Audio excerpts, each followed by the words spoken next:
Paranormal Dimensions is a regular feature on Mondays on the Paranormal UK radio network. We've got a situation where from time to time, and we've now all seen these 3D classified videos of the Navy jets chasing these things. So you have a situation where from time to time military pilots chase these things in jets.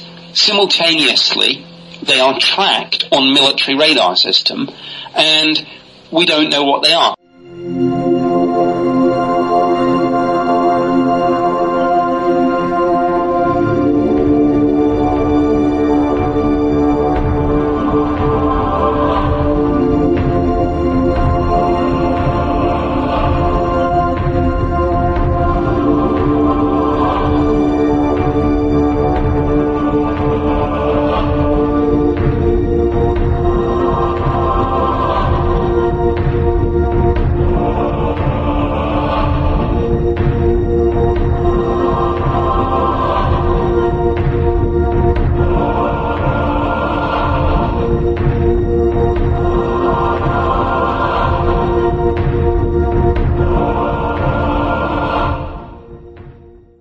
Hello, this is Nick Pope, and you're listening to the Paranormal UK radio network, the UK's biggest paranormal network. And this is Paranormal Dimensions with David Young. You have to have the facts, and you can't tell the people.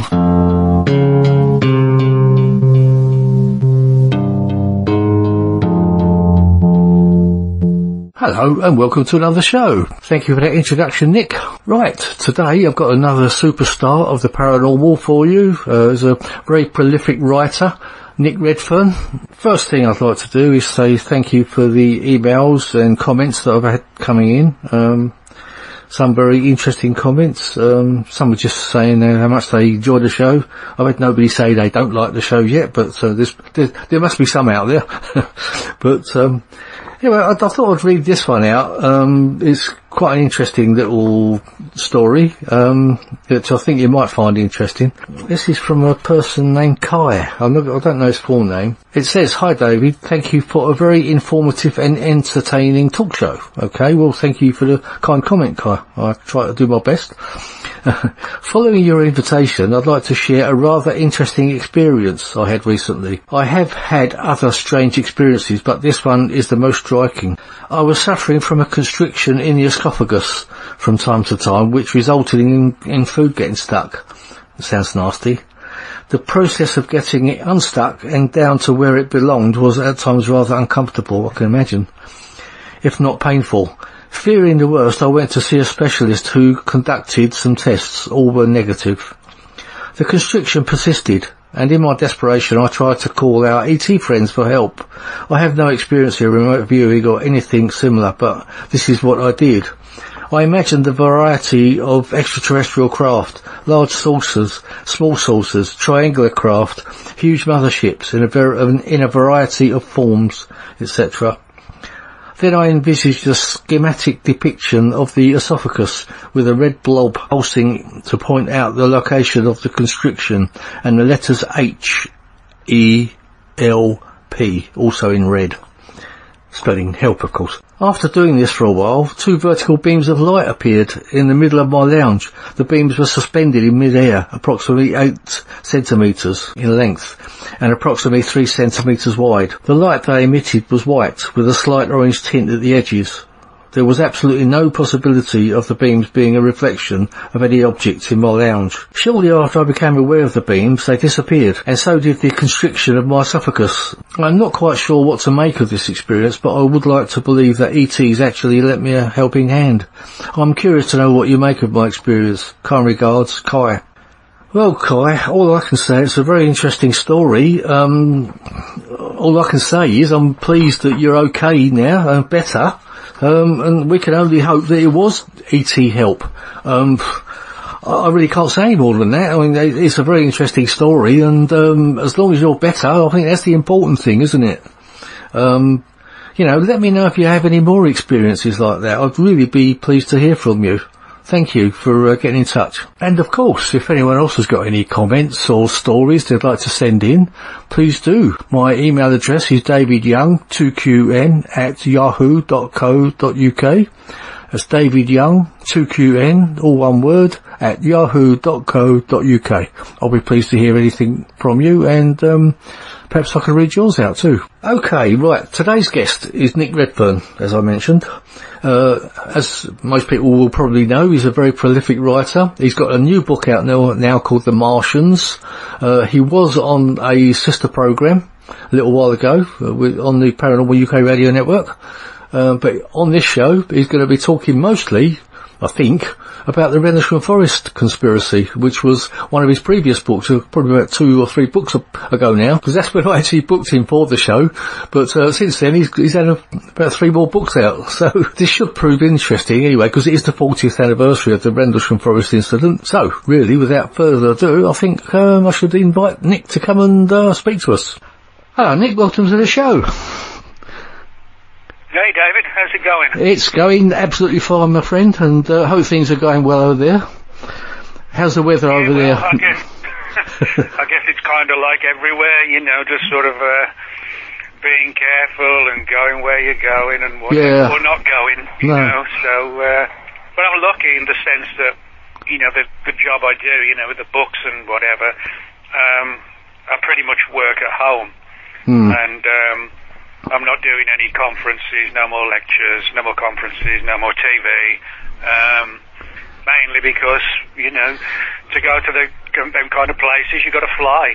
Absolutely, yeah. Last thing I want to do is get on a plane filled with infected people or give it a worse, or just as bad, me giving it to them, you know, if I went down with it at some point. Well, not only that, you don't, I mean, I don't know about you, how you feel about it. I'd hate to be sitting on a plane with wearing a mask, to be honest, you know, and, you know, as far as that goes.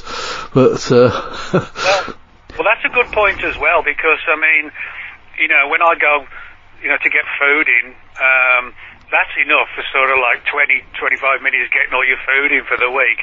Never mind sitting on a plane for like 3.5 hours or something with a mask on. Yeah. I mean, I can do without all that. Yeah. Well, especially if you came to the UK. You know, right now, what's that? As I say, especially if you came to the UK, you got to wear a mask for sort of like 10 or 12 hours, or maybe even 14 hours. You know, because it's crazy, isn't it?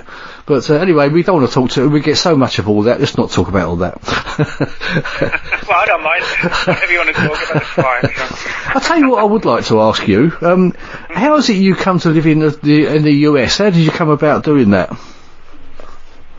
Well, my girlfriend at the time was American, and we got married and in 2001, and I moved over in 2001, so that's 20 years ago now, which, you know, when I think of it like that, you know, it's a long time ago, I guess. And, yeah.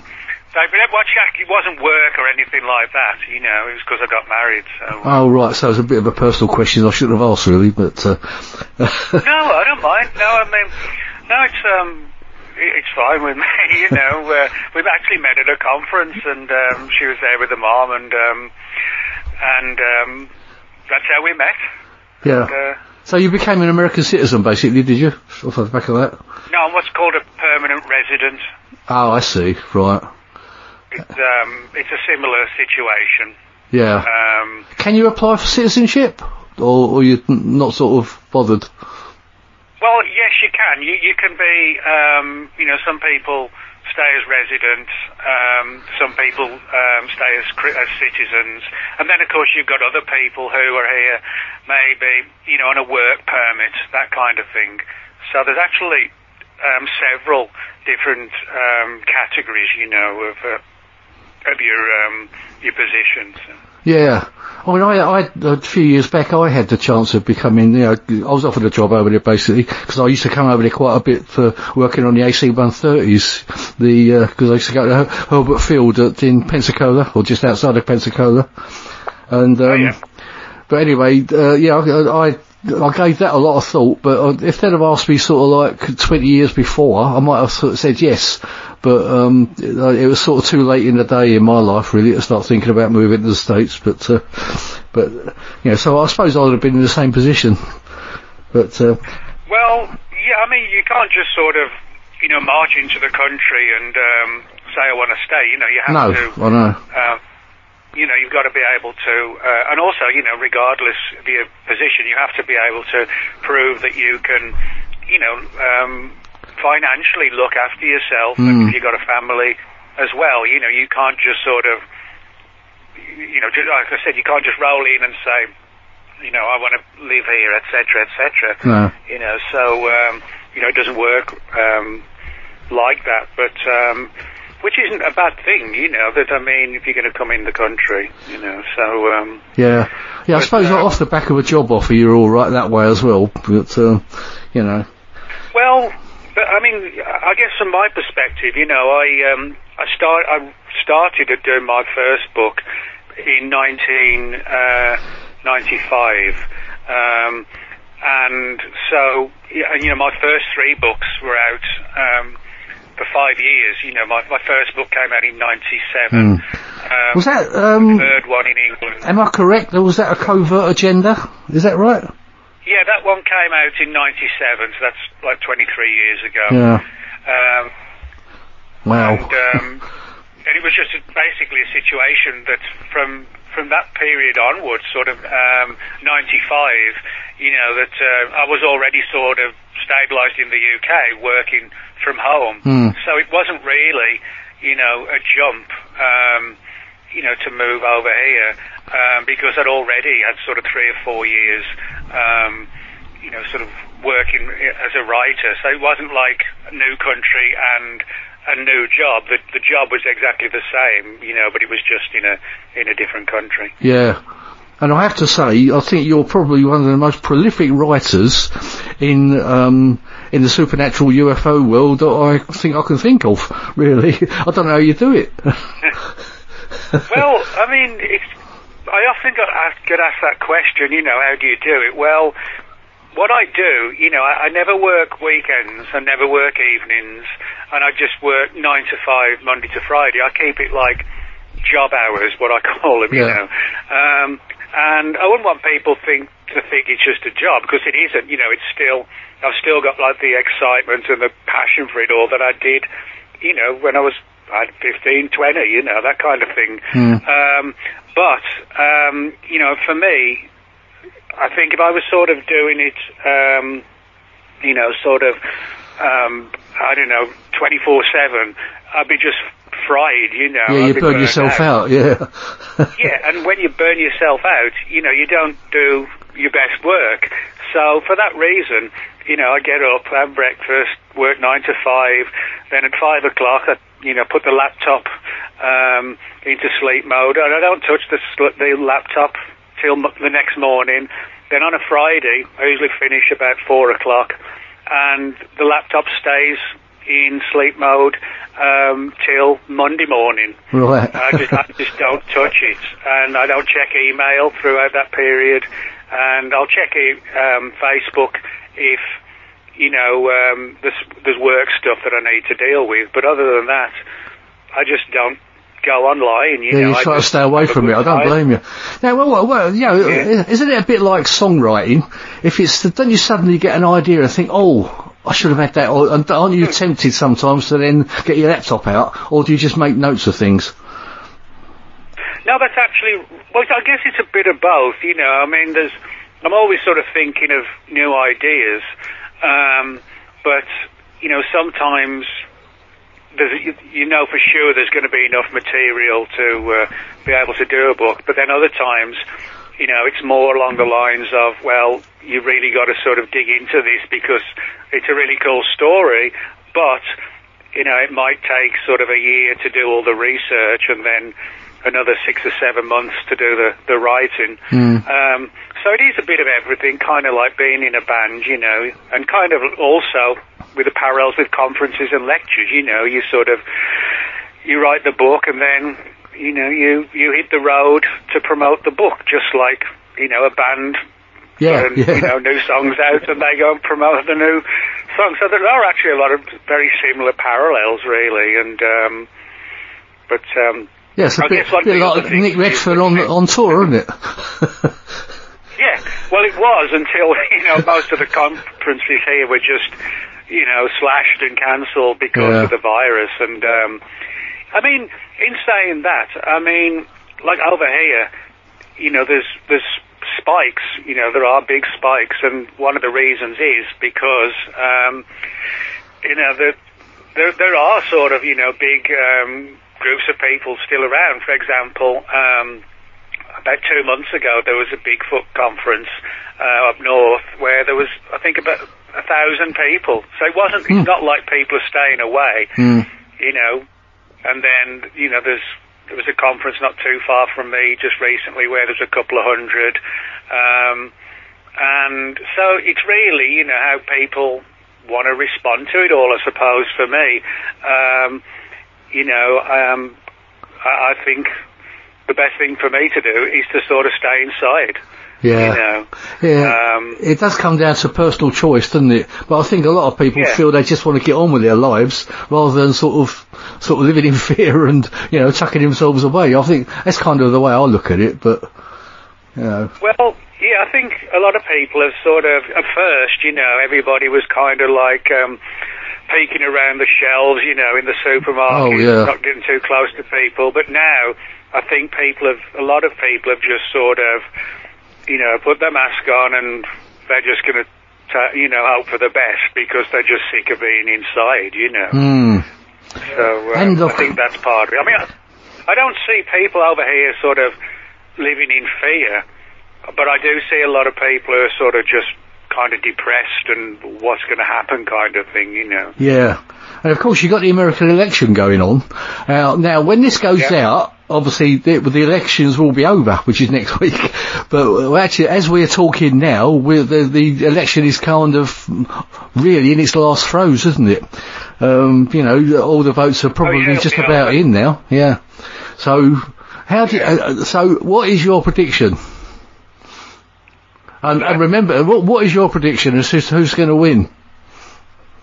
I honestly don't know. I mean, you look at some of the figures and the polls and things like that, and, then you'll have one channel will tell you this, and another channel will tell you that, and, I know, yeah. You don't really know, which one it's going to be, but, it's one of those situations where I just don't know, because I think they keep saying it's close to the wire, and other companies, and channels have said, it's higher for this one or it's higher for that one, but I know exactly what you're saying. I don't know, but I just wanted to put you on the spot because when this show goes out next week, we'll already know. So.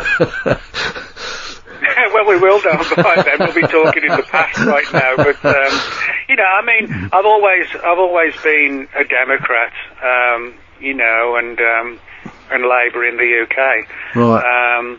And we'll just sort of see what happens. So. Yeah, as I say, we'll know when this is out anyway, so we won't go down that road too much. Anyway, Nick, we actually arranged this show for when your Rendlesham Forest Conspiracy book came out. Now, of course, you've had a couple more books out since then, and you were on this network with talking about your last book, your recent book, The Martians, recently. So, can we go back to the Rendlesham Forest Conspiracy, if you can cast your mind back, and and what led you to write that book? I know you've been interested in the Rendlesham Forest thing for years. Well, the main reason was because over the years, there've been rumours, of Rendlesham being sort of a top secret experiment rather than a UFO event, and what always intrigued me and puzzled me as well was that a lot of people in ufology, they knew about these rumours, but most people didn't touch it. But you'd see snippets in that book. I mean, for example, in 2, I think, of Jenny Randall's books, Sky Crash, that she did with Dot Street and Brenda Butler. That talks about, alternative scenarios, as did a follow-up book from Out the Blue, and then a third one in Georgina Bruni's book, You Can't Tell the People. There's an entire section on how it could have been a secret experiment. But it was one of these situations where, it was like the elephant in the room. Nobody really wanted to talk about it. And my view was that nobody's ever touched the angle of the secret experiment theory to a full-length book degree. It really was like a paragraph here or 2 pages in this book, 5 pages in this book, and that's it. And I could never really understand why people steered away from it. Well, actually, I know one of the reasons, and we can get to that. The primary reason, I think, was because, particularly for the UFO research community, they didn't want to hear that. They wanted tales of exciting conspiracies and aliens and UFOs beaming down or whatever. So in other words, it's the I want to believe scenario, Vox Mulder, I want to believe. That's part of it. And another part as well, and I know this because I see a lot behind the scenes, conferences and lectures, and for a lot of conference organisers themselves, I don't sort of make any bones of saying that a lot of conference organisers are in it solely just for money, and for that reason they don't want Nick coming to their conferences and sort of blowing out the window this story or that one and replacing it with this one. And that really is what a lot of it comes down to. It's all about, well, not all about, but for certain researchers and conference organisers who I won't name, but who I know, they just do it for, for the money, et cetera, and they want to make sure that the train keeps going down the track, that kind of situation. Now, what I need to say, obviously, is that, well, I earn my living from writing books and, lectures and conferences and TV things and stuff like that. But, when people say to me, well, you do it for the money, I don't, because if I was like some sort of cynical type person, which I'm not, manipulative, cynical person, I wouldn't have written this book, because, a book saying that aliens didn't land at Rendlesham Forest is not going to sell a lot of copies. A book saying that aliens absolutely landed at Rendlesham Forest is going to play a lot, earn a lot of money for the author. So if I was in it for money, I'd hardly be writing a book saying Rendlesham or Roswell didn't involve aliens, but I can only say it as, as I see it, and vice versa. And as I said, if I wanted to, if this was all money based, I wouldn't be writing a book saying aliens didn't land, because, I mean, a book like that isn't going to sell many copies, and it didn't. But oh, really? I thought he actually would have done well, Nick. No. He hasn't? No, but I knew that, though, because, most people just didn't want to hear it. I mean, I couldn't tell you the number of people who said to me, that they thought it was a viable scenario. Well, I don't know, I should say, I don't know how many, sort of agreed with me, but I know at least about 60 or 70 people contacted me to say they thought it was either the answer or it was a viable scenario. I had at least 30 or 40 who basically said they didn't believe it, but when I asked them, well, have you read the book? No. Right. So, you're up against that angle. Whether, you, me, or whoever else believes in this scenario or this scenario for Rendlesham, the fact is, if you're going to make a controversial statement or write a book, at least, the person who's criticising you should at least read the thing, because how can they put up a viable answer to me if they're not even going to read it? You know, it's Sure. pointless. Yeah. It's like they're just, people like that are just stupid. Yeah. So, but I'm now, you know, I've always said, you know, people have said to me, well, if all the other scenarios are actually cover stories, how do you know that your story isn't a cover story? And, you know, I have to admit, I cannot say for sure that I was not sort of duped, you know. I don't think I was, and I think the story that I present in the book is sort of cohesive, and it comes together, it's plausible, and it answers some of the weirder, stranger scenarios that doesn't necessarily relate directly to an ET angle. Yeah. But, you know, ufology's a funny game, you know. Oh, yeah. It's like, you know, if you're saying what, you know, certain people in the field want to hear, you're the greatest friend, you know.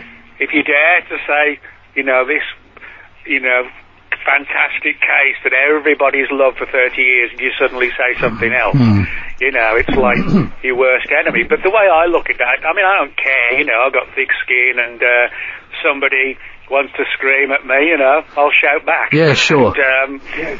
And because that's how it has to be. You have to support yourself, and you know, and say why you think this and why you think you're right, and etc. etc.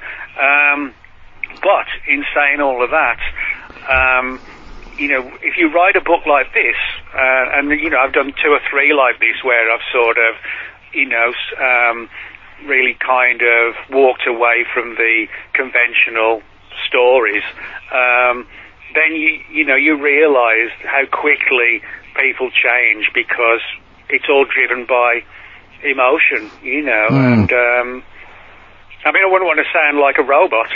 No, I understand. What I mean is that if you're going to look into this, just go where the answers are. Don't go where you want the answers to go. So. Yeah, sure. I mean, you do believe we've been visited by alien craft, I would have thought, don't you? Oh, yeah. Well, this is where it gets a little bit sort of controversial. Well, not so much controversial, more complicated. Here's where it gets, for me, even me, a little bit complicated at times. My view is that there's a genuine UFO phenomenon. Now, whether it's extraterrestrial, interdimensional, multidimensional, I have no idea what they are. But there is a genuine phenomenon that is not human. You know, it's from somewhere else. But I don't know if it's extraterrestrials in the literal term, or aliens in the sense that they're not from here. Yeah. But they are real. But in saying that, I think at some point, probably in the 50s and 60s, and more so in the 70s, I think government agencies realized that they could use this genuine UFO phenomenon and kind of hijack it as a means to use for different reasons as well. Like, for example, you know, alien abductions. I do believe alien abductions are genuine, but there's a number of cases I've investigated which I think were actually fabricated abductions, and it was basically a case of government agencies testing new and radical mind control technology, and the best way to hide what you're doing is to put it under the camouflage of something else. So you hide this new program under a UFO banner. And I think that's what's happened. There's a real phenomenon, but government agencies have realised, hey, we can use this as a camouflage to hide this and hide that. And, you know, when we test flying these new aircraft we've got, you know, we can say it's drones or it's little green men, that kind of thing.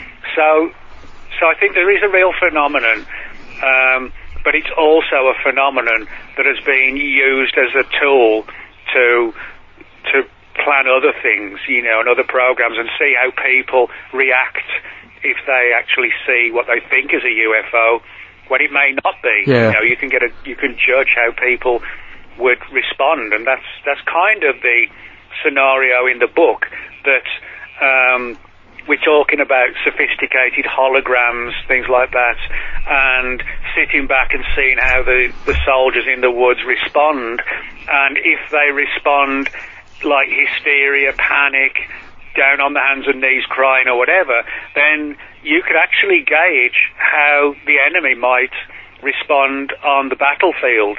But how are you going to do that to find out? Well, you use it in an area of woods on a night time over the Christmas period when there aren't many people around, and then just see what the response is. And if the response is that the guys in the woods sort of panicked and didn't know what to do, that demonstrates how, wow, we could really use this. You know, if we go to war with another nation, we can screw with their minds, you know. Yeah, absolutely. Now, you know, the book Left at Eastgate, now that went right down the sensationalism route, didn't it, with the aliens landing and everything, and of course that particular yarn has actually been blown completely out of the water, and the book was actually removed from sale. I mean, at one point, did you not support that? I mean, I think we've all, myself, I'll admit that I was actually taken in by that book myself, and I believed it all until, it was looked into and investigated, and really, the whole story just didn't hold up, because there were so many holes in it. Did you believe that story once upon a time? Well, yeah, I mean, I met Larry Warren and Peter Robbins for the first time back in '97 when I was still in the UK, and Larry and Peter were in the UK. They were doing a up and down the country sort of book tour. Yeah, you know, that was their for, wasn't it? Yeah. yeah. Well, that was their book, and you know, it's a well-written book, and it's a well-written story, you know. Now, Peter, a couple of years ago, you know, sort of pushed for the book to be taken off the shelves, and it was, you know, I mean, when they say it's taken off the shelves, you know, it's still available because there are numerous bookstores around the country that, you know, would still have books, you know, like used bookstores. And, oh yeah, sure. There's still sort of thousands out there, or at least hundreds out there, yeah, but available. Yeah. But when it comes to that book, you know, and the story, the problem is not so much, you know, the overall thing, but the issue of, you know, by Larry Warren's own admission, you know, there's this angle of, you know, him having been meddled with, you know, his mind meddled with. Now, you know, some people have said, well, you know, that's just, you know, part of the story. But the fact is that, you know, Charles Holt, at the time was Lieutenant Colonel Charles Holt, in December 1980, when all this went down, at that particular time, you know, we're talking about a situation, and, you know, the deputy base commander, well, quite early on, Holt himself actually said, even though he didn't buy into Larry's story, he actually didn't also think it was all just lying, because Holt actually said that he felt that somehow Larry's mind had been meddled with. Now, just last year, about, or was it about 18 months ago now, something like that, I gave a lecture at a conference down in South Texas. It's a yearly one, and the conference, it's called the Out of This World Conference, and down South Texas towards Mexico. And I speak there about every other year, something like that. And Charles Holt was one of the speakers as well. Right. And we, you know, we sort of all hung out in the bar as you do at these events, you know, and have a good time. And so what happened was that, you know, we got chatting, and Holt told me that to this day, you know, he doesn't buy Larry's story, but, you know, just 18 months ago, or roughly when it was, you know, we did the conference, Holt still said that he felt in some way Larry's mind had been messed with. You know, kind of almost like a modern or a more modern version of something like MK Ultra. So where I kind of differ with a lot of people who just threw Larry's story out, the fact that one of the key figures, in the entire case, Lieutenant Colonel Holt, as he was at that time, somebody of that caliber and one of the key figures, has spoken about, well, maybe his mind was played with. And I find that intriguing because if Larry's mind was, meddled to a significant degree, then you're in that precarious situation where you're not necessarily lying, but you have no real understanding of what was the reality of what happened with you and what didn't. Like, for example, there's the famous part in there about Larry seeing these little creatures.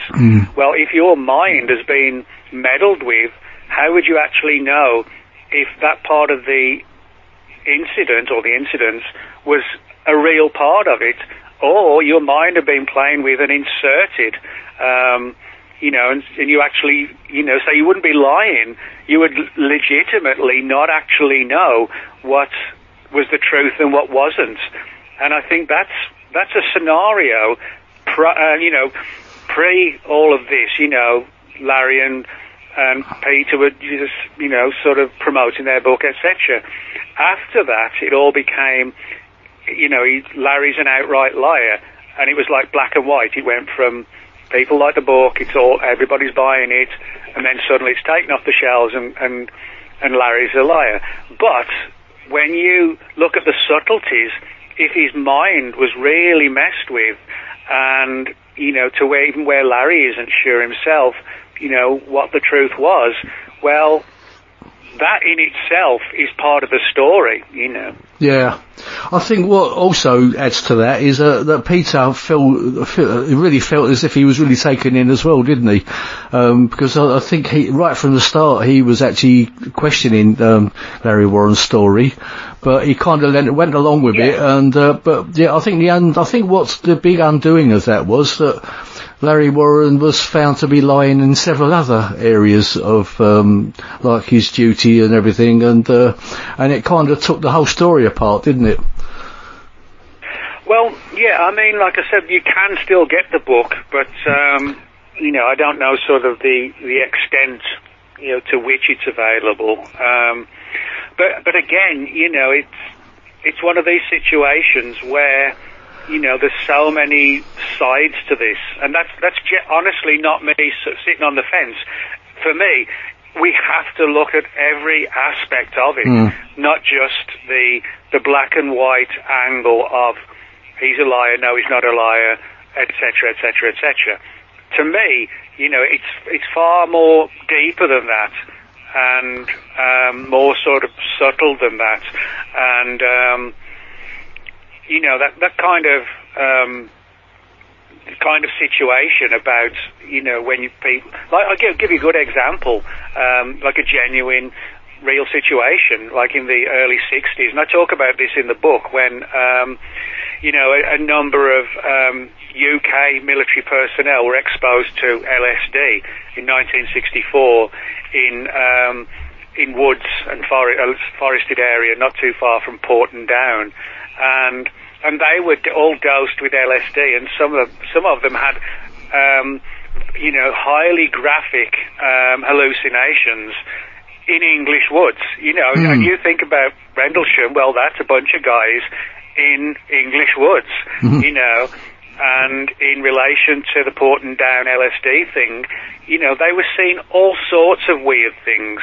Now, you ask those guys today, if you ask them to write their story, they could do that, but would it actually be the truth? Yeah. It wouldn't be lying, and I think there's more to it, because it would be very easy for Holt to say that Larry was a liar, but Holt didn't say that. Holt said that Larry was meddled with, and he used the word meddled. I mean, I don't know if you know this, but Chuck's a good friend of mine. He's actually stayed here a few times, and he still to this day says he doesn't know what it was they saw on that third night when he was involved, of course.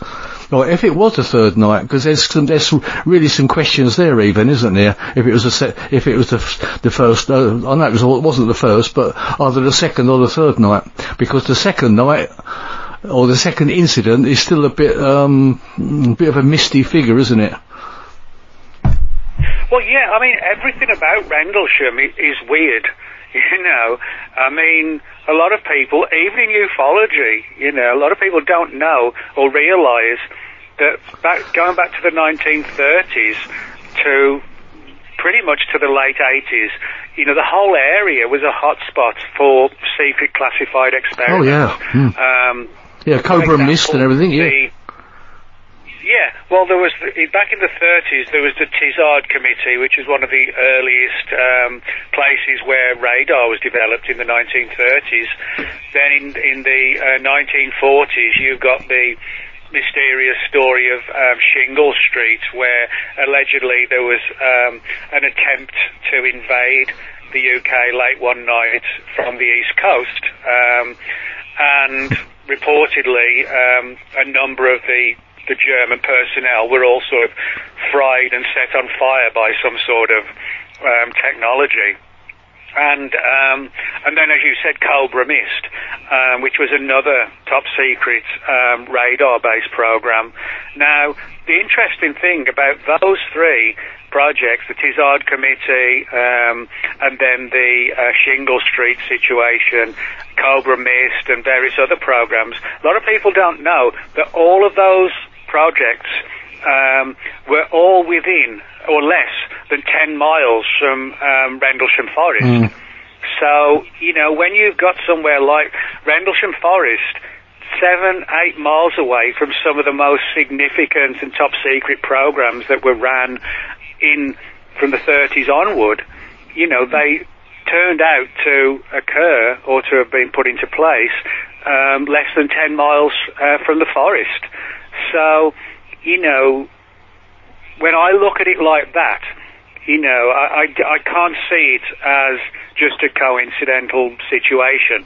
I think we're just seeing in 1980 the latest kind of experiments based on the fact that, you know, so many previous ones have sort of been undertaken successfully. Now, when you spoke to Chuck or Colonel Holt, did you discuss that with him? I mean, and because I know when I've spoken to him about it, he says he doesn't know what it was. He still thinks it was something extraterrestrial or interdimensional or something like that. He doesn't seem to think that it was a military experiment. You know, I don't know. No, he does. You're right. Yeah, do you agree? I mean, I don't know how deep the conversation was you had with him. Oh, no, we were all just hanging out. I mean, I can't say it was like, you know, some deep, you know, sort of situation. I mean, there was sort of 70 or 80 people, you know, all hanging out, knocking back the beer and whatever, you know, and having a good time. Yeah. He was very kind of relaxed, you know, and... oh, no, yeah, he likes a couple of beers, I know that. Yeah, well, I mean, you know, for me, conferences are there to sort of learn information and, you know, find the latest information, but also, at the end of the day, you know, well, through the day as well, you know, have a good time. Yeah. You know, and see your friends who you haven't seen for the last 6 months or 2 years or whatever. And, you know, as I said that, you know, in 2001, you know, that's why I, you know, met my wife at the time. Yeah. Was because, you know, we met at a conference and, she was there with her mom and, it was just pure, fate, I guess, you know. So, yeah, to get back to the point, though, you know, it wasn't like, you know, we're having like a sit-down interview, Q&A. We were all just chatting. But, you know, I think not that I think, you know, Holt, I think, does sort of still go with the UFO angle. However, I think he kind of views Larry's part of it slightly separate, you know. Oh yeah, definitely. I mean, obviously when you were talking to him, I think that was kind of around about the time, maybe a little bit before that, when that whole story seemed to have fell apart, didn't it? And Larry's story just didn't. Yeah, it would have been about then. Didn't hold up at all. And of course, Richard D. Hall has recently, well, actually last Christmas, did took the story apart as well. And, I mean, also, I don't know if you're aware, but Jim Penniston doesn't think much of your book either, or your rendition of it. Oh, I know. I don't know if you... I had a number of debates with him on Facebook. When the book came out back in May, I think for probably about 8 or 9 days, every morning I'd come down and there'd be like, maybe 45 posts in this, in this message, and in this post, I mean, and then there might be like sort of 80 comments in this one, and I'd have to go through all these, which I didn't mind, that's what I'm there, and it's good to get good debate. But no, you're right. Jim doesn't agree with the story at all. And what I've said is this: he was there and I wasn't. I was still at school. When that happened. I wasn't even old enough to like go to sixth form or anything. I was just a kid when that happened, and. So I didn't know anything about it. But what I would say, is that, yes, Penniston was there. There's no doubt about that. And I say in the book that the three most important people in the story are Penniston, Burroughs, and Holt. I put that in the book. I said they are the three most important ones. Yeah, absolutely. My view, though, is that if there's multiple issues relative to, hallucinogens and drugs and all sorts of different things, then, then it comes down to this issue: can you trust your own mind? This has nothing to do with anybody being lying. I don't believe anybody in this story. I certainly don't believe Holt, Penniston, Burroughs. I don't believe they have lied in any fashion at all. I think they have absolutely 100% told their story accurate as they saw it. Now, the one thing that a lot of people overlook or maybe don't know is that unlike so many other UFO events, this one is sort of shrouded and saturated in issues relative to mind-altering drugs. For example, Penniston was put under sodium pentothal or a similar kind of truth gov, and you've got Holt, who told me and told other people that Larry's mind had been played with, and then I'm sure you know the stories about how a team supposedly came down from Porton Down, and was sort of meddling around in the woods as well. Oh, is that the SAS story? Yes, is that the SAS story you mean? No, this is a team of scientists from Porton Down. Yeah, a team of scientists came to Porton Down reportedly the day before or the night before the first event. So, throughout this story, you've got this thread of drugs and hallucinogenics, and you don't see that in many cases. So again, you've got sort of a unique aspect to this story, which doesn't turn up in Roswell or doesn't turn up in this or that, but it does in Rendlesham, and of course you've got the, I don't know if you know the story of the alleged planned evacuation of one of the close prisons in the area, which is, well, that prison is only like 6 miles from Rendlesham Forest, and it's called Hollesley Bay, and it's actually a prison for young offenders, kids who've stolen cars, that kind of thing, who aren't sort of, a major danger, unless they hit someone, obviously, but, they're not sort of major criminals. They're sort of, young offenders, that kind of thing. Now, the one theory is that the reason why that there was going to be an evacuation was because on one of the nights, whoever was running the experiment was going to release hallucinogens in the woods and see what effect this would have on the guys. Unfortunately, the weather's changed, and the direction where the wind was blowing was towards the prison. Now, that doesn't prove anything, but it does demonstrate a plausible scenario where you've got scientists from Porton Down bringing hallucinogens. Why on earth would you, evacuate people from a prison? I mean, arguably, if it was just a UFO event, why not just leave them in the prison or locked up, because that would be the best place for them, Why unleash them onto the streets? But, if there's a concern that a bunch of, prisoners were going to be exposed as well, inadvertently, well, then you could possibly see why that could all happen.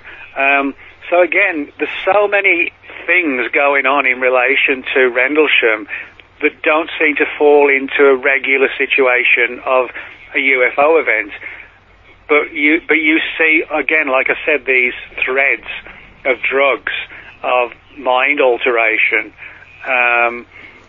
and, where it all goes, I don't know, but what I would say is that the primary angle of all this story was like, using sort of hallucinogens, but primarily, when you're sort of creating things in the human eye that actually aren't there. With sort of things like holograms, perceived to look like this or perceived to look like that. And that story of Rendlesham being in a secret experiment using holograms actually goes back to the 1980s and to a US researcher named Ray Boucher, and he was one of the first researchers to look into the case, and he actually contacted his I forget if it was his representative or his congressman, I think, and so he pushed and pushed, and he was eventually, he did what he could, Ray Boucher did what he could, and he actually got a lot done, a lot of research, and dug into the stories, found a lot of stories. He was actually the first person to hear of the Porton Down story, and he actually got that back in 1983. That's how far back that Porton Down story goes. But on top of that, he was also the first one who was given the story that it was holograms rather than aliens and UFOs. Jenny Randalls was given the same story, and Georgina Bruni was given a huge amount of material on that angle as well. So, it wasn't just me talking about that. The only difference is I was the only one who wrote a full-length book on it, but a lot of people were surprised when I told them that in Georgina's book, there's like 5 or 6 pages of it. Yeah, there is. In Nick Pope's book. Yeah, Nick Pope's got like 6 or 7, maybe more pages in his book on that angle. So everybody's addressed it, but but not as fully as you have. People haven't. Yeah, it's a shame, Georgina. Yeah, but I mean, nobody else has done a full-length book, and but there's going to be some, not coming from me, but there are going to be some interesting revelations coming towards the end of the year in relation to all of this as well. Oh, right. Well, what, is there something you can't say anything about? Yep. Right, okay. But it's nothing to do with me. It's nothing to do with me, though. Right. But it will sort of provoke all the controversy again. Oh, I think it's not the long-awaited film, is it? What's that? It's not the long-awaited film that's taken longer than Cleopatra to hit the screens, is it? Oh no, nothing to do with films. No. But I'm sure, just for the fact that it's coming up to the 40th anniversary. Yes, yeah. I think there's going to be a huge amount of debate anyway. And actually, that was the reason why, I decided to put my book out in May, because what I didn't want was to be seen as jumping on the bandwagon for the 40th anniversary. Yeah. I mean, what I said back in May, there's nothing else I can say now. But I felt that if I was to do that, do it beforehand, people may not agree with me. A lot of people didn't, and a lot of people did, Yeah. But what I would say is that demonstrating, you're avoiding some sort of anniversary hysteria, I think is a good way to do it, because it demonstrates you don't have an agenda. Yeah. I mean, it's certainly a very interesting book. I mean, I've got it. I can't say. I mean, because I'm friends with Colonel Holt, Chuck, and he's told me he can't. He still doesn't know what it was, but he still believes it was something extraterrestrial. I kind of feel, because I'm so close to that, I can't really sort of think that it was something, an experiment. It's very hard to sort of accept it, but I can actually see where you're coming from, and I can accept that obviously something strange has happened that nobody can explain.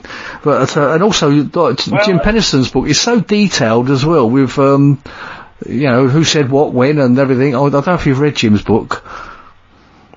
Yes, I have, yeah. Yeah, I mean, the opinion, it's actually very, very detailed, isn't it? And, it seems to sort of address everything that everyone's said over the years. And, obviously he's still convinced that he touched the craft in the woods on the first night. Apparently John Burroughs doesn't remember much of anything. Still.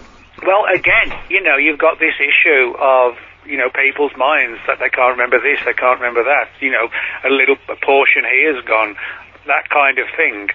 Now, you could make a case, well, this is similar to missing time with abductions, and it could be.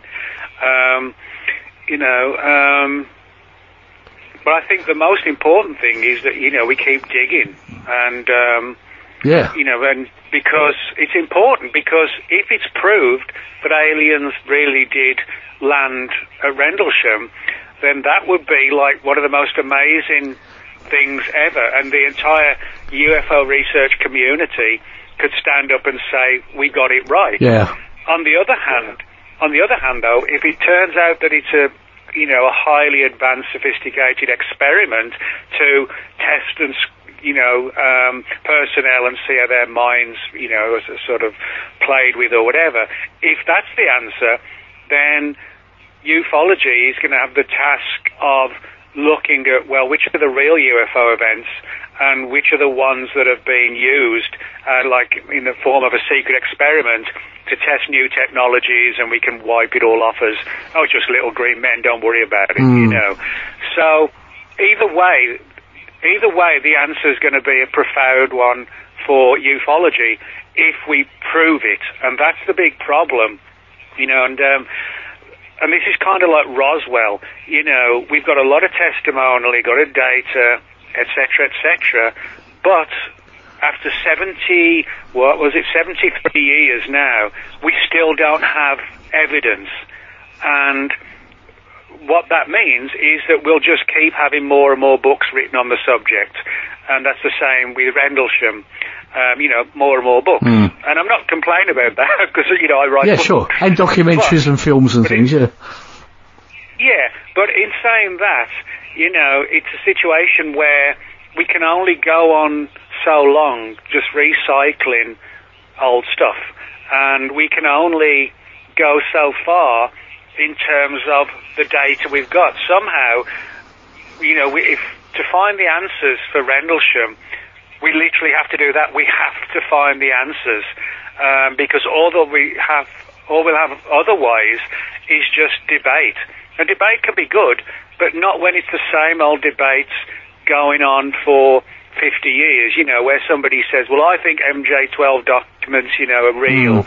No, they're garbage, that kind of thing. You can only go so far, and we need to find another way to get the answers to Rendlesham, or in a lot of these cases, we need an alternative, unforeseen way to get the answers, because we've saturated the regular approach, if you like. Yeah, I think that's where your book is important, because I think it is important to cover that aspect of it. You know, I wouldn't back away from that at all.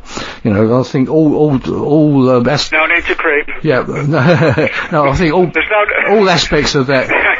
No, it is. No, I do. No, I'm just making a joke. When I said no need to creep. You know. No, I do honestly feel that way. I think all aspects should be looked at. I really do think that, you know, and I think it's the only fair way of looking at stuff. I mean, it's silly hiding something away and say, oh no, it definitely wasn't that. No, I don't agree with that at all. You know, I mean, anyone knows me. I like I like the truth with anything, even if it's something that I don't, you know, that's going to be disappointing to me. I was actually disappointed to find out that basically everything in Left at Eastgate was, well, I won't say everything, but most of in Left at Eastgate was kind of lies and deceit. And I, for one, will not ever believe that anything landed in Capel Green and aliens were there. But I'm open to the suggestion that a craft landed in Rendlesham Forest and Jim Penniston touched the craft. I still kind of, you know, go with that. Or maybe that, I don't know. If it was an experiment, then maybe it was a military experiment. I think it's going to be one of those things that's never going to be answered fully, you know, and you probably agree with that. Well, I mean, it will sort of continue, you know, being a mystery if we don't find another alternative way to get the answers. And I just honestly don't know what the answer, I mean, I don't know what the way is to get the answer, you know, and that's one of the big problems that we've got, is how do we get beyond the testimony, the theories, you know, etc., etc. You know, it's kind of like just hitting a brick wall, because where do you go when you've interviewed everybody? And, you know, unlike Roswell, just about everybody almost is still alive, you know, from Rendlesham, which is good. But when you've interviewed them as many times as you can, and we've got the full story, then we got to try and find the evidence. Now, for me, I guess the evidence would be whatever it was, you know, an experiment or a UFO event. I think both of us would agree that there must be huge amounts of documentation on this somewhere. You know, if it was a UFO event, there would be, you know, files talking about what it was, you know, or what it wasn't, you know, what were these things, and trying to understand it. And if it was an experiment, there would still be huge amounts of documentation looking at how the experiment worked or didn't to their satisfaction. But the problem is getting that documentation. You know, what we've got, if you think about it, 40 years later, what have we really got in terms of documentation? We've got the Holt memo, we've got the material that's surfaced from the office that Nick Pope worked in, which really didn't have anything, you know, any great degree of anything at all, really. What we need is the Rendlesham file, so to speak, whatever that might be. And I think that's the only way to get the answer, is to find something that is the next step. You know, you can only go so far, and I think, well, then again, I mean, who knows what, you know, as I said, I know one controversial thing is going to surface towards the end of the year. I mean, there could be somebody else. I mean, I'm not sort of saying this now, you know, teasing people, but because I don't know anything, but I mean, on everything else. But I mean, what I would say is that maybe somebody will come straight out of the shadows, you know, on December the 26th or whatever, and say, hey, you know, here it all is, and we'll all be sort of gobsmacked, you know. That could happen. That could actually happen. And if I'm right, I'll say I was right. And if I was wrong, I'll say, yeah, I got sort of used. Yeah. So, because, you know, you have to look at it from every angle. not just the angle you think, wow, that's cool, you know, and that one's shit, you know. So... So I'll edit that word out in a minute. Don't worry about it. Oh, okay. No, I'll tell you what was most convincing to me when Colonel Holt said, because he didn't think it was a UFO when he heard the UFO story himself, and when it happened on the third night or the second event or wherever it was, he was going to go out and sort of poo-poo it all and say, let's go and sort this out and all this rubbish, and then they saw something themselves. That's kind of what where I get in on this, because he obviously saw something that he thought was weird. Obviously it wasn't aliens landing in Cape of Green or anything like that, but because all they saw was lights in the sky, flying across the sky. And there's also the radar evidence, isn't there? I mean, how do you account for that? In what sense? Well, there was radar evidence coming over. Things were seen on radar as well. Mm-hmm. On those particular nights. Yeah, and in the book, I see what you mean. Yeah. I mean, some people have said, well, this is evidence of something in the skies, but I've also got like a half a page to a page in the book that talks about how fake radar images can be literally, sort of show up on a screen. There's an entire section in the book on that as to how to, distort screens so, you'll get images on the radar screen that are not there. And that goes back to the 60s, and it was done first by a guy named Gene Poteat, P-O-T-E-A-T. If you Google Gene Poteat with a G, and then radar, you'll see how as far back as the 60s he came out with a way to freak the Russians out by meddling with their radar screens and make it look like, that we got some sort of fantastic technologies, flying at all super speeds and everything else, when it was nothing. There was nothing there at all other than fake images. Yeah, okay, well, you've answered that. That's yeah. Okay, yeah. I mean, one of the things I would sort of say to you when people have said to me, what do I think is the most important part of the story to sort of make a case that it was an experiment? I don't know if you got the book in front of you, but if you go to page 43, which is under the heading of Like a Rain of Sparks, you'll see how, I sort of make a parallel between an experiment that occurred back in 1965 and the data that's actually in the Holt memo about these beams of light coming down and up and down, etc. And if you look on that part, as I said, that begins Like a Rain of Sparks, and if you read the next 3 or 4 pages after that, you'll see how astonishingly similar what Colonel Holt saw versus what is in that 1965 document about using ball lightning and guiding it with laser beams. And it actually sounds I'm not just saying that, it sounds really similar to what Holt described in that memo. Ooh, yeah, interesting. No, I haven't actually got the book in front of me. In fact, I'm on the verge of moving, you see, and my book's actually packed, and because of all this lockdown that's going on, I can't get access to anything now because it's all in boxes behind me, so unfortunately. But so I'm actually talking a bit from memory here, but yeah, no, it is an interesting book, and I would recommend anyone listening to this to actually get it, actually, because it is a very interesting book. But anyway, let's go away from the Rendlesham thing now, because we've sort of. No, I think, in fact, you might be interested to know that I'm hoping to get Colonel Holt back on the show at the end of the year, with a 40th anniversary special. So no doubt we'll be talking about your book if we can, if I can, as long as I can get him on. Yeah, you'll have to let me know, or I'll try. Yeah, let me know when it is, and I'll listen. Yeah, okay. Well, I'll make sure you get a copy of it anyway. But hey, cool. Thanks. Anyway, let's go away from Rendlesham now. You've got, honestly. The amount of books that you get out, it just amazes me, because you've got a book. Your latest book now is The Martians. which you, as I say, you were on another show recently on this same network.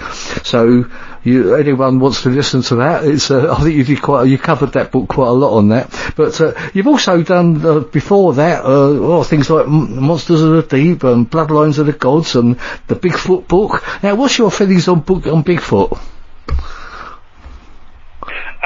Well, that's my other big interest is cryptozoology, the study of unknown animals. That's what I'm asking you, I know. Well, most researchers in the Bigfoot field sort of take the view that, the Bigfoot creatures, if they exist, which I think they do believe, that they do exist, in my view, yes, they're animals, they're creatures, but I don't think they're just sort of a North American equivalent of an African gorilla.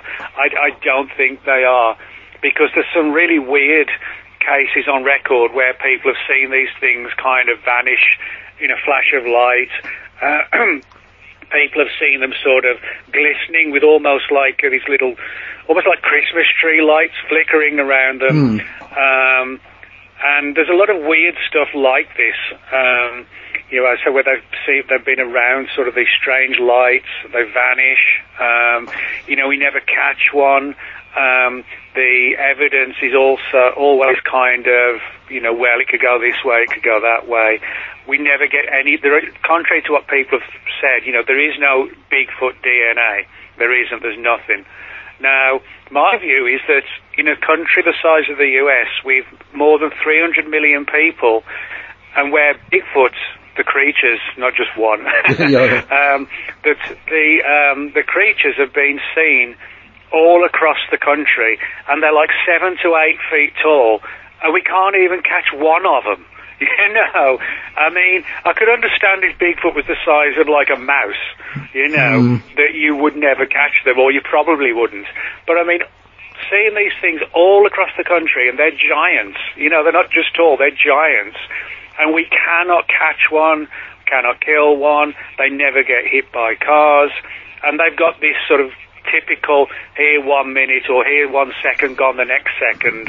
So I think there's something really weird about Bigfoot. I think there's more of a paranormal aspect to it, and kind of like maybe a multi-dimensional angle, because that's the only way I can really think of how you could have, Bigfoot creatures from one side of, the west side of the United States to the east coast, the north and south, and you can have sightings everywhere, and, they're looming over you at 8 feet. And we don't get one. Yeah. I'm kind of repeating, but it is an important factor. No other animal acts like that. Most people in the US, and certainly I've never seen, like a mountain lion in the wild or a grizzly bear. But some people do. But now and again, grizzly bears and mountain lions get hit by vehicles, and they do get killed. Bigfoot never dies, and at least in the sense it's not the body's never found, put it that way. So I think there's far more going on, and I think the same applies to, like with the Loch Ness Monster, the idea, there's multiple reasons why they're not plesiosaurs. One main reason is that plesiosaurs lived in the oceans, which were the oceans are salt water, Loch Ness is fresh water. And plesiosaurs were marine reptiles, which means, like crocodiles, they have to surface for oxygen about every sort of 15, 20 minutes. So if you've got a colony of, let's say, 15 plesiosaurs in Loch Ness, and each of those 15 are surfacing sort of every 15 minutes, we'd be seeing them coming up out of the water all the time. So they're clearly not plesiosaurs. But what's interesting is that, people have sworn that what they saw was not the same as what somebody else saw, almost like as if they were shapeshifters. And then, you've got Aleister Crowley, the famous occultist and magician, who had a house, Beleskin House, overlooking Loch Ness, and he performed all sorts of rituals and rites to try and summon up demons and supernatural entities, and a lot of researchers privately, not necessarily too much publicly, but a number privately, think that somehow Crowley's activities sort of expanded at least the phenomenon of the Loch Ness Monster, in the sense of it being sort of something supernatural rather than, sort of the simplistic, they're all plesiosaurs or whatever. Yeah, I mean, Alistair Crowley, he seems to have got around quite a bit, didn't he? He was actually in Rendlesham as well for a while. Yeah.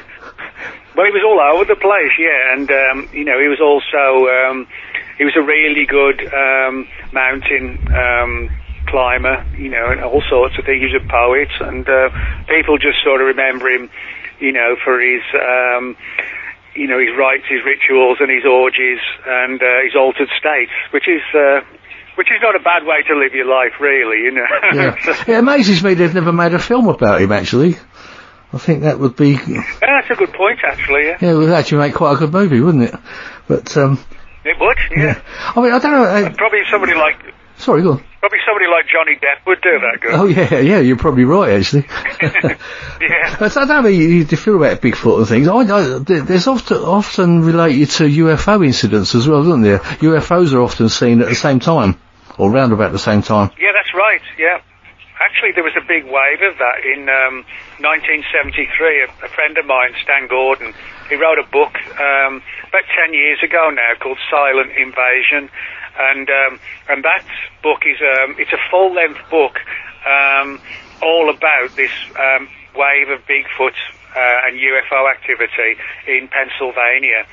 And, if you want to read his book, Silent Invasion, it's a really good one. He reads well, a lot of atmosphere. And he demonstrates by the end of the time you've read the book, it's like, wow, yeah, these things are real, but they're not just, like I said earlier, they're just not the equivalent of an African gorilla. There's something way, way beyond that. I don't know what it is, but there's something that really makes them sort of, like I said, this angle of, you're looking at them and you blink your eyes and they've gone. Yeah, like an interdimensional being even, yeah. Yeah, that's what I think they are. Yeah, no, I tend to agree with you. Yeah, now a lot of people in mainstream cryptozoology don't go with that, and you wouldn't believe the arguments I've had. I found cryptozoology, there's far more sort of infighting in cryptozoology than there is in ufology. I've had a few sort of confrontations. The last one was in 2017 at a conference a few years ago at the Roswell event, and I was disagreeing with... Yeah, I'd love to be a fly on the wall at some of your events. I bet you've had some fantastic conversations. Yeah. Well, do you know Greg Bishop? I've heard the name, yeah. Oh, well, he's a UFO guy. He's a good friend of mine, and he almost had to pull me off me when I was sort of about to launch myself at somebody who just would not shut up, That was fun, but that was, that was made to change. People like that. The audience liked it. Yeah, so it's a bit of extra entertainment. But, I think the main thing is, for all of us, whatever our beliefs are in relation to all this stuff, do your best to do what you can. And I mean, anybody tomorrow could get the answer to Roswell or Rendlesham or Bigfoot or Nessie or whatever. And the good thing is, this subject, doesn't require you to have, a degree in this or degree or that. You don't need a degree to paddle around on Loch Ness. Better if you've got like a camera, like me, hopefully I've sort of, I've got a good body of material which some people like it, some don't, some are in between, and but that's how it goes. But the good thing is, any of us could get the answers. You don't need to be professor this or doctor whatever. I mean, I walked out of school at 16, just before I was done with it, and and it was just before the 6 weeks holiday, and I left about 3 weeks before, and I was like, well, what are you going to do? Come and arrest me, Yeah. And when I finished school, I was for 8 years. I was a forklift driver, a van driver, a shelf stacker, and then I decided to write a book, the first one. While I wrote a covert agenda in between working as a forklift driver. And so anybody, I left school with like 2 CSEs, I think it was, which was CSEs, which I don't know your age, but CSEs were what people had, for school. Well, it might go back to the GCE days. Oh, okay. So it's before that. Well, I never got nothing like that. I just quit, and then, as I said, I did a little while on a magazine, but that collapsed, and this was when Thatcher was around. Sorry, I had to use that word, Thatcher. That's right. I'll let you off. And I was not a fan. But again, I was a kid, But when I left school, as I said, I wrote Covert Agenda in between, working as a forklift driver and a shelf stacker. And so anybody, if you've got the wherewithal to do research and investigate and, putting a book together or articles, anyone can do it. And that's what I like about this subject, that, anyone tomorrow could find the answers, and that would be great,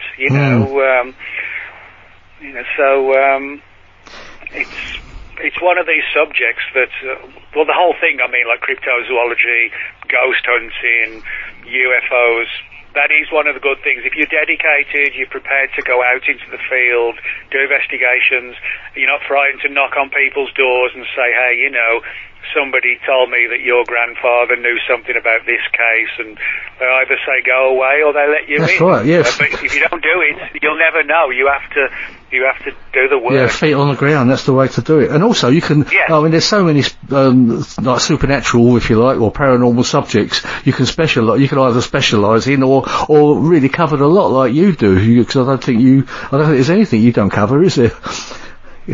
Well, I haven't really done much in ghost hunting. I've written a couple of things and a couple of chapters in books over the years, but I'm just not really that interested in ghost hunting. I don't know why.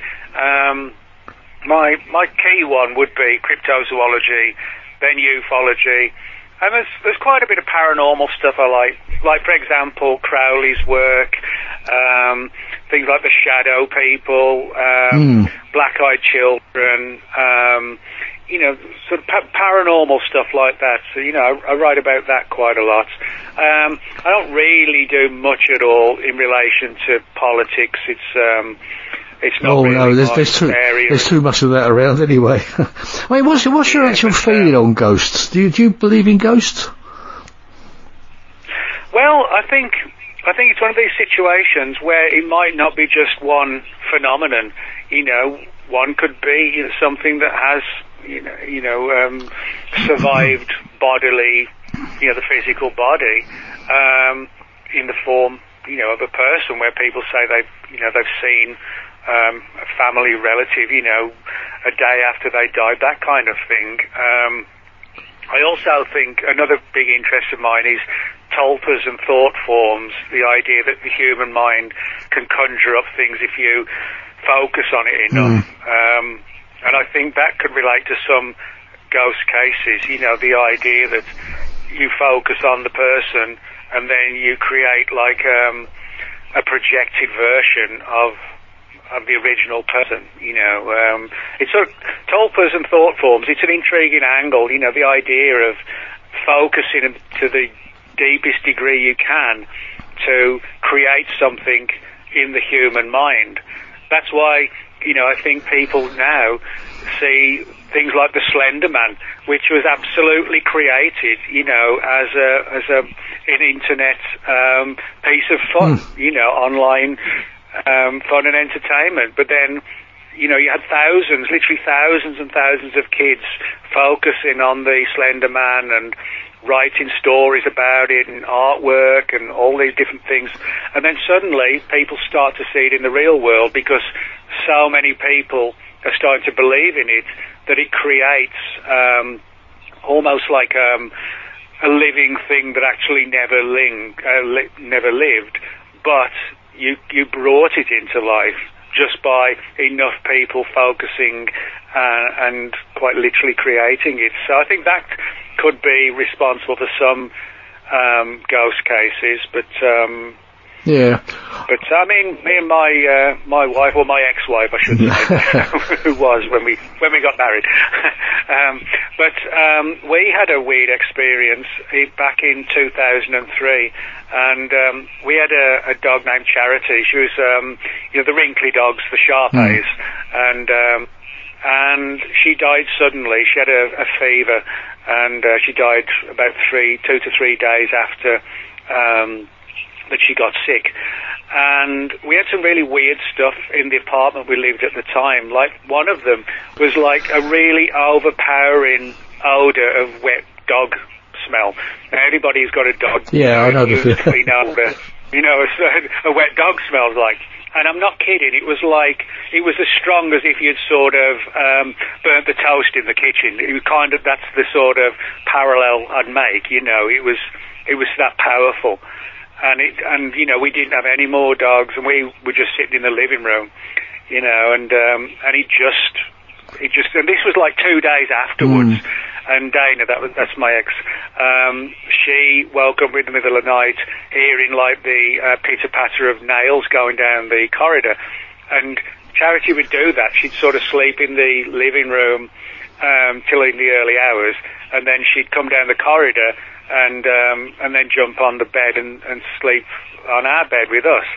And there was others, I won't go through it all, but, I've sort of done enough research in that field as well that makes me believe that, if there is some kind of human soul, I think then clearly it's not just us,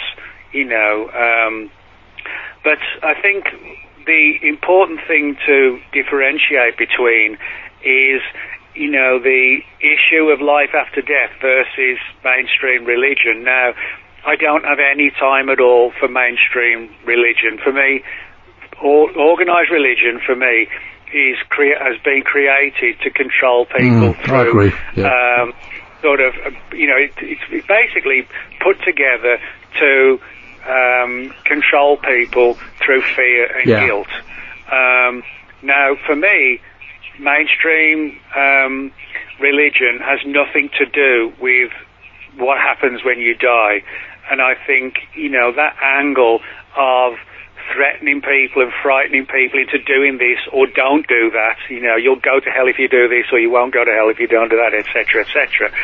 I think, that has nothing to do with, I think the idea of some guy with a big beard and a flowing cloak and somebody else, playing the harp or whatever, and some other guy sort of got a pen and paper saying, okay, you're going down there, you're going up there. That's ridiculous, But, as I said, that has nothing to do with the mystery of some aspect of your character, if you like, in some way, I think survives. And I think that's why, whether it's animals or people, you find one of the similar trends in a lot of cases when somebody dies. It's like the soul, or whatever you want to call it, hovers around for a few days, and a few weird things happen in the house in that 3 or 4 days, and then it's gone. Most people talk about that. And that's the same with Charity, our dog. Some essence was left behind, and it was there briefly, and then it was gone. Yeah. And I think, why shouldn't it if it happens to us, why shouldn't it happen to every living thing, from a dog down to an ant? Who's to say that every living thing doesn't have a soul, it gets a bit deep, but no, it could be. Yeah. I thought your dog story was quite touching, actually, and I think it was kind of like a little message for you that she was still around, it's...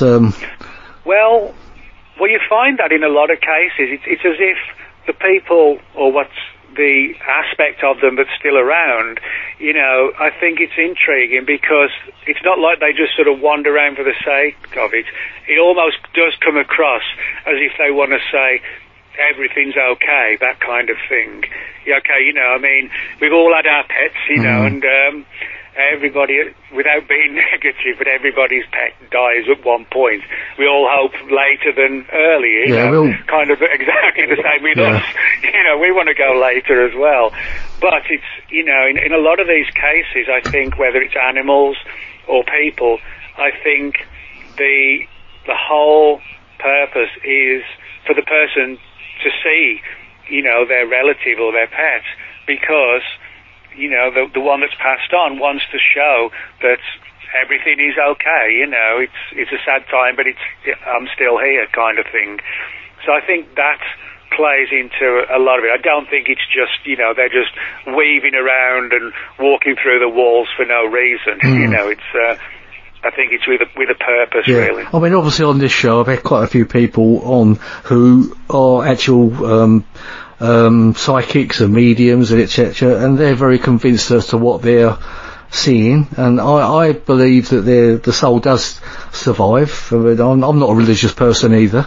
I mean, I was born into the Church of England, and I was sort of you know, what they call it, well, made a member of the church and everything, and then I started thinking for myself, and you know, and I just couldn't, it just didn't sort of all tie together for me, so I started thinking about it, but I do still believe that there's a soul, and that we go somewhere else when I mean, in fact, I'll tell you this, Nick, my wife, she actually died, but before I knew her, she actually died, a couple of times on the way to a hospital because she's got asthma, and, apparently she actually remembers seeing the light and everything.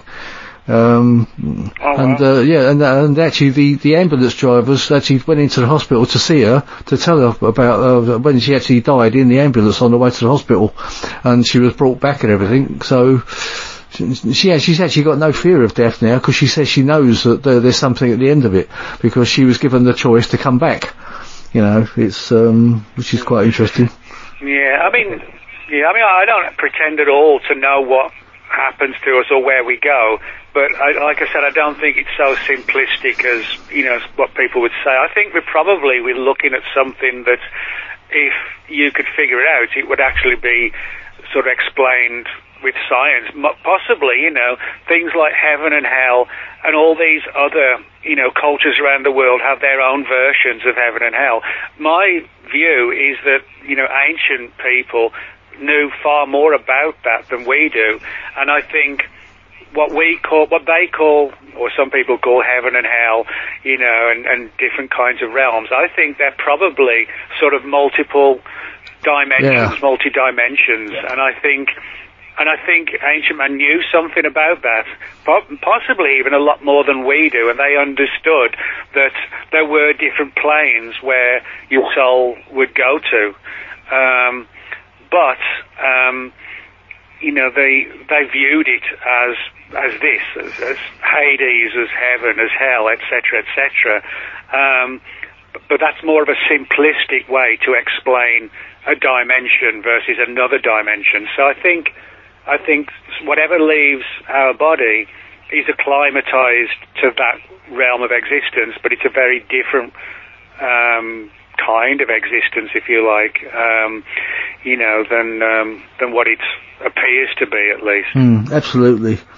Yeah, I think it all depends on how you feel about the soul and being in the body and everything, and where it goes when and if you die. And it's like the reincarnation connection as well, isn't there? Like you can come back again. Yeah, and I think you know, it's the whole thing is sort of difficult to understand, because I think the one thing for me that really stands out, it's like we're not sort of given permission to sort of see the full story. We have to kind of wait, you know, and I think that's what sometimes frustrates people. You know, it's like they're given part of the story, or they're tantalized by seeing their dead husband or whatever, you know, in the bedroom at 3 a.m. But they don't get like a straight answer. It's kind of like enigmatic, you know, the person the dead person, I mean, sort of stands there just looking, and while you're trying to figure what's the question, or what's the answer, or what are you trying to say. So I think there's that angle as well, but maybe we're not supposed to till we find it ourselves. But I guess for somebody who actually doesn't write about ghosts much, I've probably said quite a lot about it tonight by talking about it. Yeah, I mean, it just boils down to what your beliefs are. None of us will know until we actually get there. So, and some of us will get a big shock when we find out we're not where we thought we were. But well, let's hope we did less bad than good. No, I don't believe there's a hell. I mean, I think if there is a hell, we're already living in it. But yeah, no, but nobody goes through life, having done everything perfect. So no. It's just not doing. And we're all going to, whatever you've done, we're all going to go to the same place anyway, whether you're a murderer or a vicar, or whatever. But yeah, we're all going to go to the same place anyway. But you may have a price to pay at the end of it, I don't know. But, you mentioned a little bit earlier about, I mean, I don't know how much time you've got still, Nick. I think you've still got a little bit of time. You mentioned about, black-eyed children, and, that's another thing that fascinates me a little bit. Can you tell us a little bit about that? I mean, I don't know. As I say, well, yeah. Depends how much time you've got and how much time you. Oh yeah, I'm good. Yeah, it's only 6:50 here, so yeah, and I usually have dinner late, so it's all good. But yeah, the black-eyed children, it's a weird phenomenon that started to surface round about 20 years ago, thereabouts, maybe a little bit less, and they're called the black-eyed children for a reason. They've got these solid black eyes. Kind of imagine like an alien grey, the little the little bodies and the big heads and the black eyes. Well, their eyes look like the eyes of the greys, but they're clearly not greys. Now, there seems to be far more of a paranormal side to this, because I wrote a book a couple of years ago called Paranormal Parasites, which is a study of supernatural creatures that may actually sort of feed upon our life force, like on our energy, rather than literally eating us,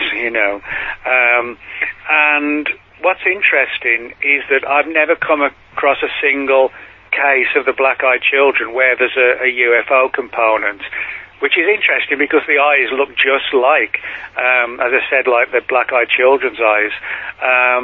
But I'm not aware of a single case where there's a UFO aspect to all of this. But what's interesting is that the usual scenario is that people will get like a knock on the door late at night, sort of 8, 9 o'clock, and, people are like, who's that knocking tonight? So they look through the little spio through the door, and they see 2 or 3 young kids, usually wearing a black hoodie with the hood up and pulled down towards your eyebrows. And in most cases, if it's sort of 8, 9 o'clock and there's 3 kids with hoods on, unless it's Halloween, I guess, you probably wouldn't open the door, and you probably wouldn't open the door anyway now. You'd end up infected probably. But for me, when you look at the stories, what you find is a lot of parallels between the black-eyed children of today and old tales of vampires. For example, in most cases, the black-eyed children knock on the door. Now, most people wouldn't open the door to 3 kids who looked about sort of 12 years old, skinny, and the skin's sort of the colour of a bottle of milk, I mean, literally like white.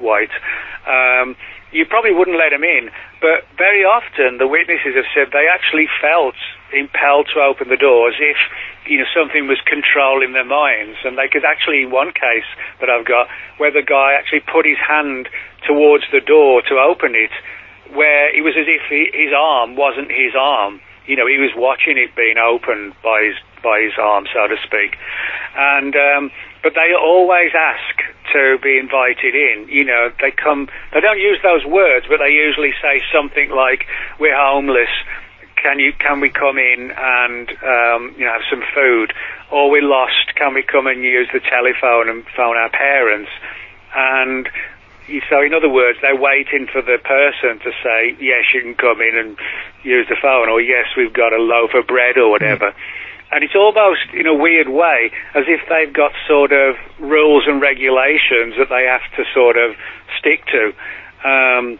In the few cases they've got into people's homes, this is where it gets interesting. The people have said that when they let them in, they suddenly started to feel ill. One described it kind of like a diabetic who, let's say, had missed breakfast, lunch and dinner, and was starting to crash, like majorly crashing, that kind of thing.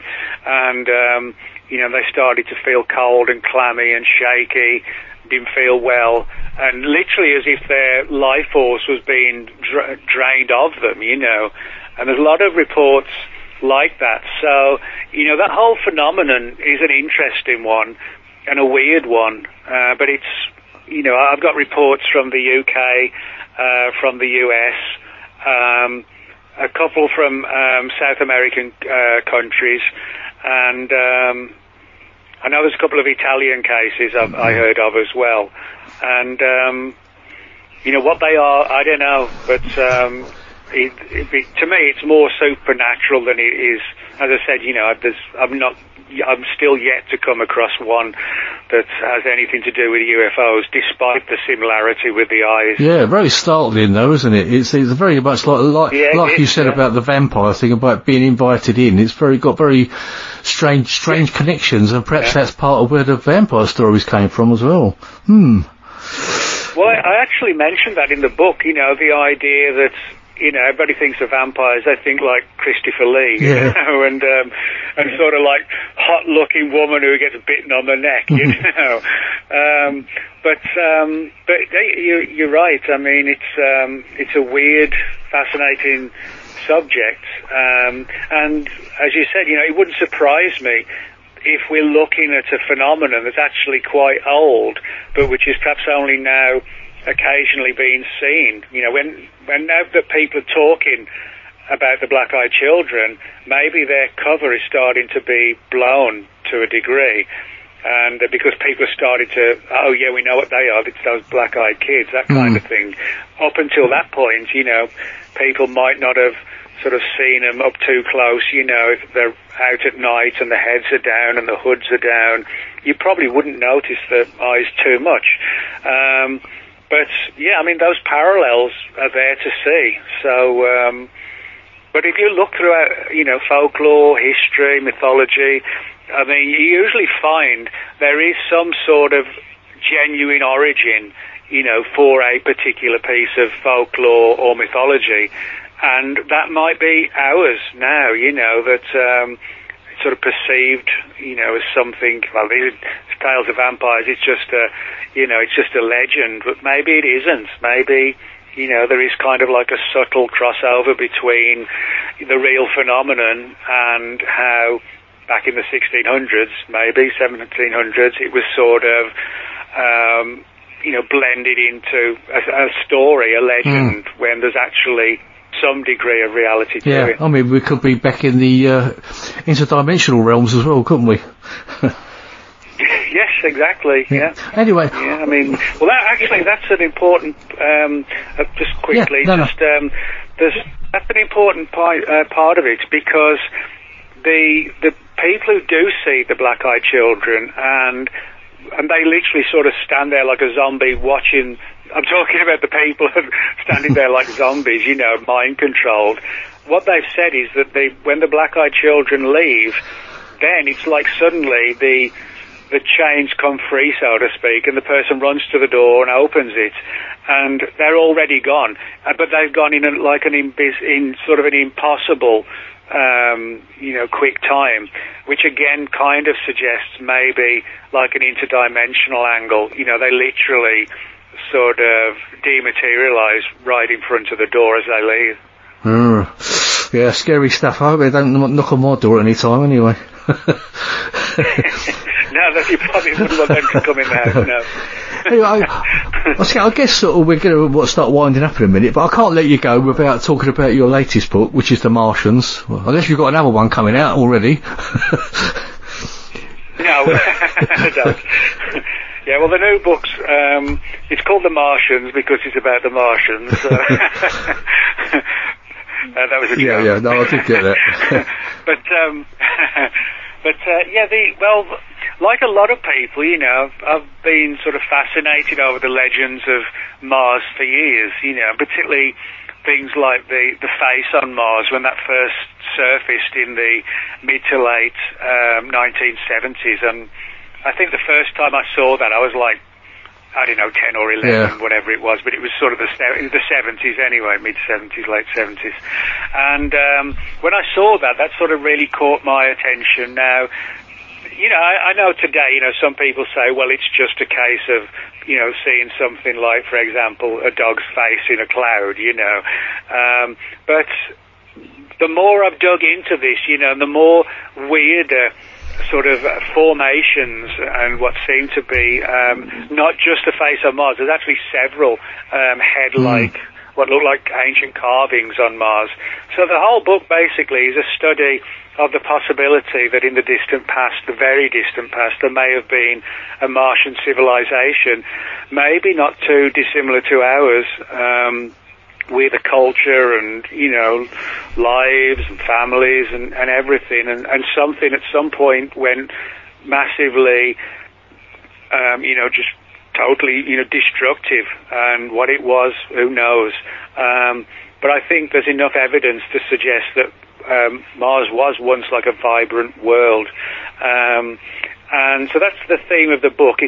I guess it's kind of like, you know, the whole book is kind of like the final stages of, like, for example, Planet of the Apes, you know, when Charlton Heston's character, Taylor, comes across this, you know, sort of wrecked Statue of Liberty. It's kind of like that, you know, a world where the truth has been lost and the legends, you know, dominate things, and there's these sort of, you know, this area called the Forbidden Zone in the movie, you know, because there was an ancient nuclear war. And so the theme of the book is kind of similar to that.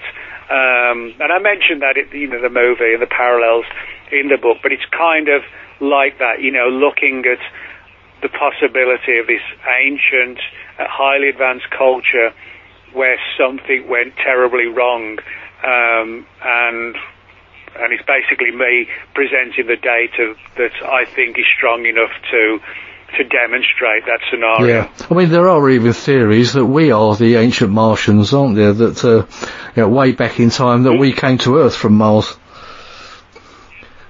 Yeah, that's and there's also a sort of a parallel to that as well. The late Mac Tonis, who wrote a book on Mars as well, he had an interesting theory that before we existed, our civilizations, you know, way back to the Egyptians and beyond that, he wondered if there could have been an ancient human civilization, you know, maybe going back 50,000 years ago that we know nothing about, but they, you know, they were born on Earth, they were humans, but they travelled to Mars, and then, but maybe they had, you know, they went to Mars in the same way that we went to the moon, and they had a world war, you know, destroyed themselves.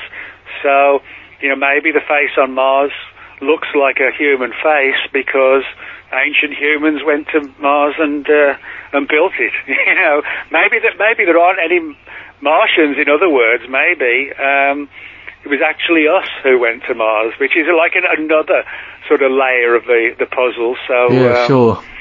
So there's so much weirdness surrounding Mars, and you know, I mean, you look at, say, for example, Saturn or Jupiter, most people don't sort of think much of that, you know, but for some reason, a lot of people around the world kind of resonate with Mars. It's almost as if we have almost like a subconscious affinity to Mars, you know, and as if we had some sort of connection with it. But it's like, you know, that when you have a dream and then when you wake up, it kind of fades away. You know, it's kind of like that, where we know something about Mars, or there's a connection, but we're not entirely sure what it actually is. Yeah, I mean, one of the things that touches me is the Holt's Planet Suite, Mars, the Bringer of War. It's an amazing piece of music, and it's probably one of the few classical pieces that I actually sort of like and appreciate. And it's an amazing piece of music. But anyway, Nick, it's been fantastic. I'll put a link to your new book on the Paranormal Dimensions page, as I will for all your books and links for everything.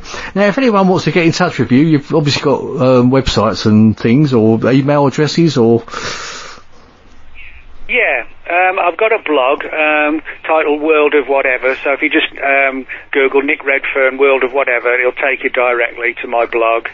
You can reach me at Facebook. There's a bunch of Nick Redferns that you'll see me think either the second or the third one down or something like that.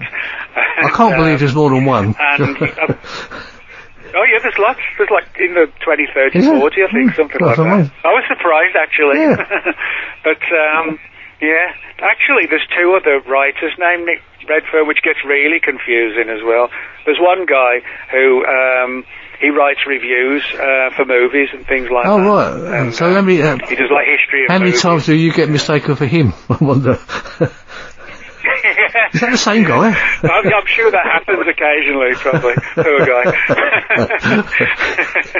Anyway, Nick, it's been fantastic having you on the show. Thank you so much for taking the time. I hope you'll come back on again, perhaps next year, when you've got another couple of books out. Yeah, I'll be happy to. And I don't have anything coming out this side of the year, but I will have one.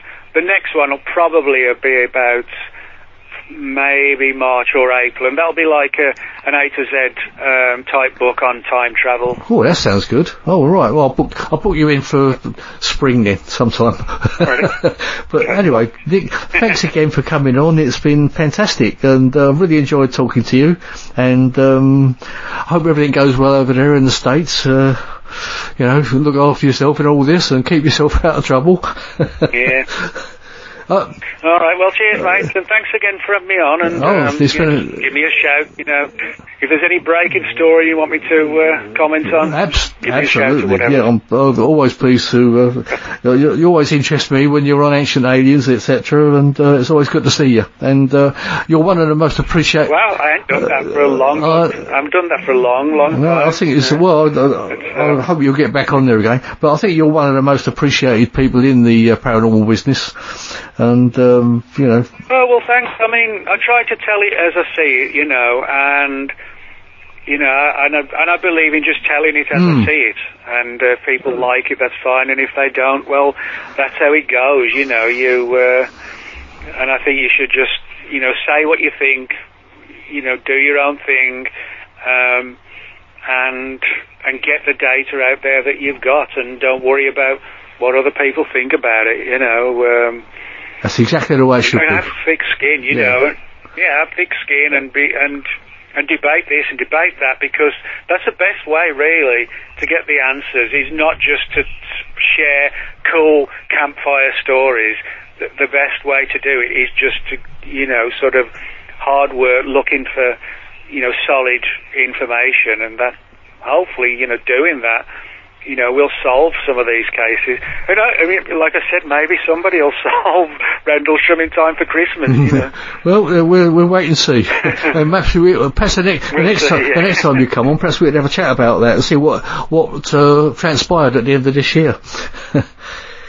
But oh yeah, there's going to be bound to be a bunch of stuff going on for the 40th anniversary. I mean, there has to be. There's got to be.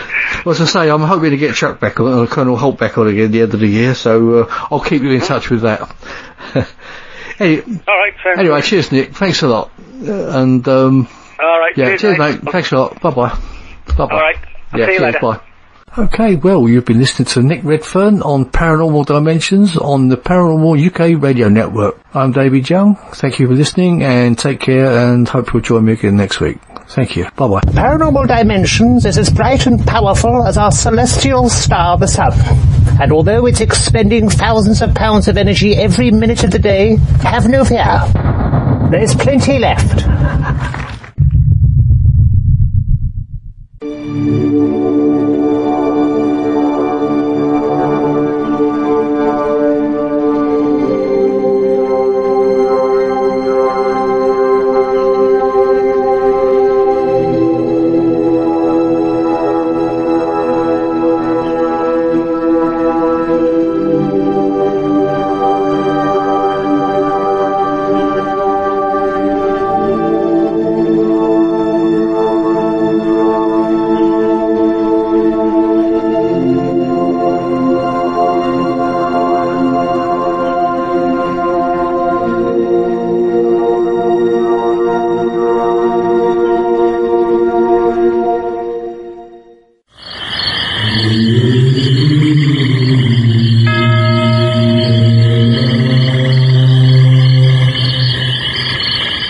Paranormal Dimensions is a regular feature on Mondays on the Paranormal UK radio network.